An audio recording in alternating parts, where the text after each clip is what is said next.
Hello' বন্ধু বান্ধৱীসকল, আজি মই পনীৰ আৰু মটৰৰ ৰেচিপি এটা বনাম।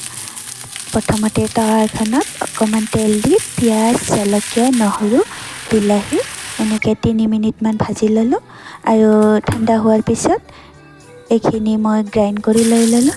এইফালে কেৰাহী এখনত তেল, কেইটামান পাঁচফোৰণ, তেজপাত, জিৰা গুড়ি, ধনিয়া গুড়ি, ৰেড চিলি পাউডাৰ, নিমখ, হালধি দি গ্ৰাইণ্ড কৰি থৈ দিয়া মিশ্ৰণখিনি ইয়াতে ঢালি দি দিলোঁ আৰু এইখিনি মই এতিয়া ল' টু মিডিয়াম ফ্লেমত 10 মিনিটমান ভাজি থাকিম।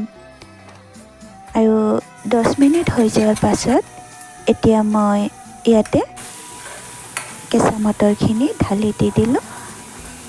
এইখিনিও মই 10 মিনিটমান ল' টু মিডিয়াম ফ্লেমত ভাজি থাকিম।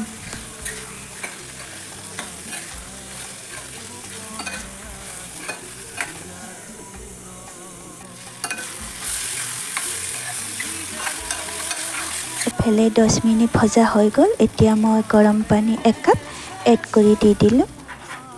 এইখিনি এতিয়া মই উতলিবলৈ দি দিম আৰু এইফালে তাৱা এখনত মই পনীৰখিনি অকণমান তেলত চেলো ফ্ৰাই কৰি লৈ ল'লোঁ আৰু এইখিনি এতিয়া পিচকৈ কাটি লৈ ল'লোঁ আৰু এইফালে উতল আহি গ'ল আৰু পনীৰখিনি ইয়াতে দি দিলোঁ। এইখিনি এতিয়া মই 15 মিনিটমান এনেকৈ মিডিয়াম ফ্লেমত সিজিবলৈ দি দিম আৰু 15 মিনিট হৈ যোৱাৰ পাছত এয়া হৈ গ'ল মটৰ আৰু পনীৰৰ ৰেচিপিটো।